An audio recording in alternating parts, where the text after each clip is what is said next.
آگے بڑھتے ہوئے آپ کو بتائیں کہ امریکہ میں نئے صدر کے انتخاب کے لیے ووٹنگ 5 نومبر کو ہوگی، لیکن کیا آپ جانتے ہیں کہ امریکی صدارتی انتخاب میں عوام کی جانب سے زیادہ ووٹ حاصل کرنے والا امیدوار ضروری نہیں کہ ملک کا نیا صدر بنے؟ اس حوالے سے مزید تفصیلات جانتے ہیں اس رپورٹ میں۔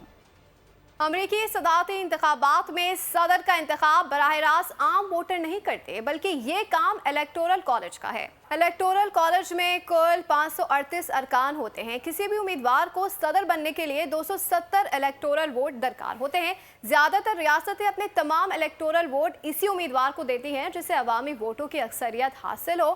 مثال کے طور پر اگر ریاست ٹیکساس میں ریپبلکن امیدوار نے 50.1% ووٹ حاصل کیے تو ریاست کے تمام 38 الیکٹورل ووٹ اسی امیدوار کے نام ہو جائیں گے۔ امیدوار زیادہ تر توجہ سوئنگ اسٹیٹس پر مرکوز کرتے ہیں جہاں نتائج میں کسی بھی امیدوار کا پلڑا بھاری ہو سکتا ہے۔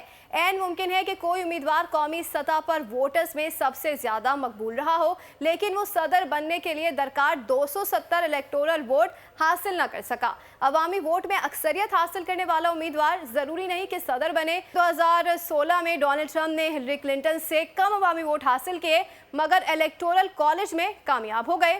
2000 میں جارج ڈبلیو بش اور ان سے قبل 19ویں صدی میں بھی کئی صدور ایسے تھے جو پاپولر ووٹ حاصل کیے بغیر صدر بنے۔